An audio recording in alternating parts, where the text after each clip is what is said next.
Okay, forearm angles. What are forearm angles? This defines how the wrist moves, really, forearm angles.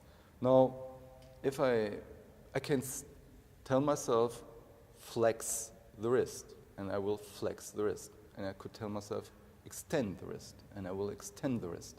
And this works directly at the wrist. And you don't do this in tennis. You just don't do this in tennis. You never, ever flip the wrist or flick the wrist at the wrist. You don't do that. I don't care who tells what, you don't do that. Now, you're as smart as I am, and you observe very well, and you say, well, I can see how they move the wrist. I can see the pros, and I can see that. I know that, because I see that. I saw that too for many years. But the way it works is different from what initially I thought. So the wrist moves through forearm angles. If I move out, if I go into the stroke and move out from the upper forearm, from either side, whatever side, this is what moves the wrist. So if I move out from here, from the upper inside forearm, I get wrist extension. I get some wrist extension. I never, ever think about the wrist. It just happens. You don't think about the wrist. You don't do anything at the wrist.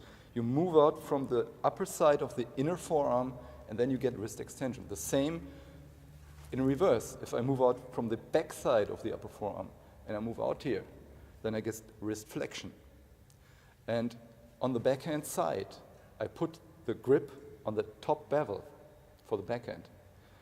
So I will have neither flexion nor extension, because on the backhand, I move out over the thin side of the forearm, and then the whole grip tilts in towards your body, which is on the backhand side.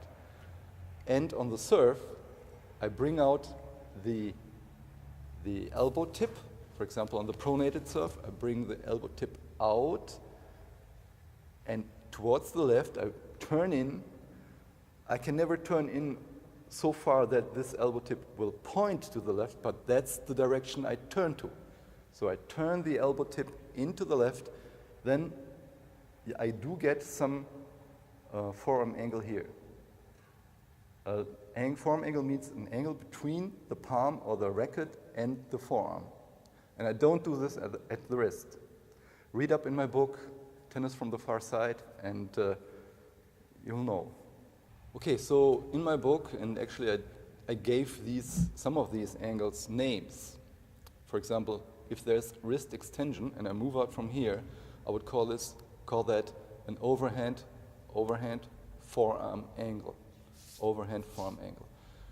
Just the same, if I go out, press out or go out from here, go forward and press out from here, or come out from here, I get flexion. I call this a palm forearm angle, because the palm angles in towards the forearm.